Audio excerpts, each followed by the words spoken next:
की आमचे पक्षाचे शहर अध्यक्ष किशोर मगरे त्यांच्याबद्दल अपशब्द काढलेला आहे एका व्यक्तीने. त्या व्यक्तीबद्दल मी थोडक्यात माहिती सांगणार आहे आपल्याला. त्याचं नाव माणिक उघडे. माणिक उघडे हा एक नंबरचा चिटर व्यक्ती आहे. समाजाची दिशाभूल करणारा आणि आमच्या मित्र पक्षाची दिशाभूल करून आर्थिक लूट करणारा व्यक्ती, अशा प्रकारचं मी त्याचं विश्लेषण करू. तसेच हा व्यक्ती पैशाचा एवढा लालची आहे की आमच्या मित्र पक्षाला एवढं खोटं नाटक बदनामी करत काहीही सांगून कार्यकर्त्याच्या नावाने पैसे घेतो आणि स्वतःचे घरवर. आणि या सर्व गोष्टीला कंटाळून सर्व लोक त्याच्यापासून दूर झालेले आहेत आणि जाधव साहेबांचं नेतृत्व स्वीकारून जाधव साहेबांच्या नेतृत्वाखाली सर्व काम करत आहेत.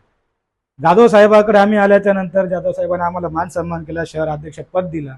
अधिकृतपणे आठवले साहेबाच्या हस्ते आम्हाला पद दिल्याच्या नंतर त्यांच्या पोटामध्ये गोळा उठला आणि त्यांनी थेट मला जीवे मारण्याचा प्रयत्न केला, गाडी अंगावर घालण्याचा प्रयत्न केला माझ्यावर. आणि अशा प्रकारचं गुंड लोकांचं नेटवर्क तो चालवत आहे आणि त्याच्या माध्यमातून पैसे कमवून आमच्यासारखे डॉक्टर असतील, वकील असू देत, इंजिनियर असू देत, त्यांच्यावरती हल्ले करतो. त्यांना वाटलं शिशुचिक लोक काय हातापाई करणार नाही, परंतु आमच्याकडे कायदा आहे, कायद्याने आम्ही लढू, प्रत्येक वेळेला आम्ही कायद्याने उत्तर देऊ. त्याच घटनेमध्ये माझ्यावर हल्ला केल्याबद्दल आम्ही FIR नोंद केला, परंतु ती केस वापस घेण्यासाठी आमच्यावर एवढा दबाव टाकण्यात आला की पोलिसांवर सुद्धा त्यांनी दबाव निर्माण करून खोटा गुन्हा दाखल केला. खोटा गुन्हा दाखल केला की आम्ही त्यांची गाडी अडवली, आम्ही चौघा लोकांनी मारलं. चौघांमध्ये कोण? त्या घटनेच्या वेळी जय जाधव तिथं नव्हतेच. जय जाधवचं सुद्धा त्या ठिकाणी नाव घेऊन खोटी FIR दाखल केली, केवळ एवढ्यासाठी की आम्ही गुन्हा माघारी घ्यावा. अरे तुम्हाला जर वाटत असं तुम्ही काय कोर्टातून सिद्ध करायला पाहिजे ना, पण खोटा गुन्हा दाखल काय करायचे? आता तुम्ही बोलाल खोटा कशावरून, हा प्रश्न सर्वात मोठा आहे ना. खोटा गुन्हा कशावरून? तर आमच्याकडे पुरावे आहेत. ज्या दिवशी जी घटना दाखल झालेली सांगतायत त्या दिवशी जय जाधव हे त्या ठिकाणी म्हणजे घटनेच्या ठिकाणीच नव्हते. ओला करून या ठिकाणी ते त्यांच्या सासरवाडीला गेले होते, अंबरनाथला. ओलाने गेलेले, त्याचं पूर्ण स्क्रीनशॉट, त्याचा तपशील आहे, कागदपत्र आहे. त्याच्यानंतर ते आले, कुठल्या मार्गाने आले, त्यांचं सुद्धा तिकीट आहे. त्या तिकिटाच्या माध्यमातून ते रेल्वेच्या तिकिटातून ऑनलाईन पेमेंट करून त्याने तिकीट काढलेला, हे त्याचे रिसिप्ट आहे. आणि या माध्यमातून ते दुपारी गेलेले 12-1च्या दरम्यान आणि संध्याकाळी 6-7 वाजता घरी आलेले. आता ते मुलाला बाळाला, त्याचं बाळ झालं, बाळाला बघण्यासाठी, पत्नीला बघण्यासाठी ते त्या ठिकाणी गेले होते.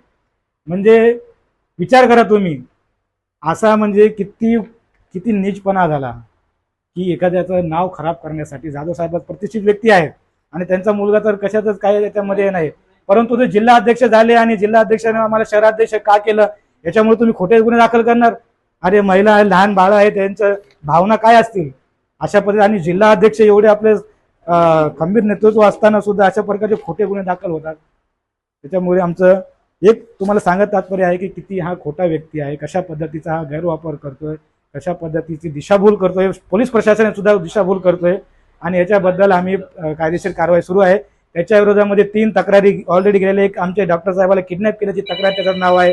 माझ्यावर हल्ला केल्याचं ते मास्टर माइंड म्हणजे सुपारी घेतली त्याचं नाव आहे. आणि खोटा गुन्हा दाखल करण्यासाठी स्वतः पोलीस स्टेशनला ते गेले होते, त्याचे सुद्धा तिथे पुरावे CCTV पोलीस स्टेशनला उपलब्ध आहेत. अशा पद्धतीचे या माणसाचं नेचर आहे. 2 मिनिटं सांगतो. आणि दुसरं महत्वाचं म्हणजे समाजामध्ये दाखवतो की मी खूप क्लीन आणि नीट आहे. अतिशय खोटा आहे, दादांत खोटा आहे. समाजाला माझा निरोप आहे या ठिकाणी. आपल्या माध्यमातून मी डोंबिवली शहरातील समाजाला मी सांगू इच्छितो, सामान्य जनतेला सांगतो की याच्या भूलतापाला बळी पडू नका. 1 नंबरचा चिटर माणूस आहे. तुमच्या सर्वांना कुणाला विकून टाकेला, चालता फिरता विकून टाकेला हा व्यक्ती, आणि पत्ता सुद्धा लागणार नाही. आणि म्हणून याच्यापासून दूर राहा. समाजाच्या कुठल्याही कामाचं नाही, पक्षाचं कुठलंही अधिकृत काम करत नाही, कुठल्याही प्रकारचं योगदान पक्षामध्ये त्याचं नाही आहे. आणि अशा व्यक्तीला कोणीही त्याला बळ देऊ नये, सर्वांनी सावध राहावं. आणि तसेच आमचे जे मित्र पक्ष आहे यांना सुद्धा या माध्यमातून, मी जाधव साहेब आहेत, शहर अध्यक्ष आहेत, यांच्या समोर मी सांगतोय की आमचे मित्र पक्ष आपले आमदार साहेब असतील, दोन्ही आमदार साहेबांना आमची कळकळ विनंती आहे की या व्यक्तीला कुठल्याही प्रकारचा तुम्ही बळ देऊ नका. हा 1 नंबरचा चिटर व्यक्ती आहे, सर्वांची दिशाभूल करून फसवणूक करणारा व्यक्ती आहे.